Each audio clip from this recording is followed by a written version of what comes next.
తూర్పుగోదావరి జిల్లా రాజానగరంలోని వెంకటేశ్వర స్వామి ఆలయంలో స్వామివారికి వైసీపీ మాజీ ఎమ్మెల్యే జకంపూడి రాజా ఆధ్వర్యంలో ప్రత్యేక పూజలు చేశారు. కూటమి ప్రభుత్వం వచ్చి 3 నెలలు దాటినా ఇప్పటి వరకు సూపర్ 6 ద్వారా ప్రజలకు ఏమీ చేయలేకపోయారని విమర్శించారు. సూపర్ 6 డైవర్షన్ కోసమే లడ్డు అపవిత్రమైనట్లు తెర మీదకు తీసుకువచ్చారని ఆరోపించారు. మన తిరుమల తిరుపతి వెంకటేశ్వర స్వామివారి యొక్క ఆలయం. స్వామివారికి ఎంతైతే వైభవం ఉంటుందో అంతకు మించినటువంటి విశిష్టత స్వామివారి యొక్క లడ్డు ప్రసాదాన్ని మనందరం కూడా భావిస్తూ ఉంటాం.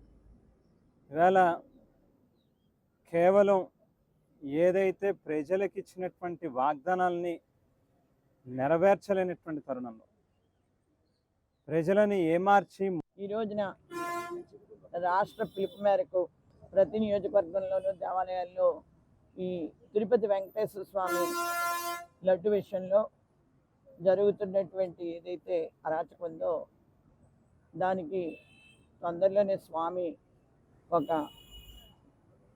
పరిష్కారం చూపించాలి అనేటటువంటి ఆలోచనతో పూజలు చేయటం జరుగుతుంది. ఆంధ్రప్రదేశ్ రాష్ట్రంలోనే కాక భారతీయ సమాజంలోనే కాక యావత్ ప్రపంచంలోనూ ఒక భారతీయుల యొక్కే కాకుండా వెంకటేశ్వర స్వామిని ఆరాధించి పూజించేటటువంటి వేల కోట్ల భక్తుల యొక్క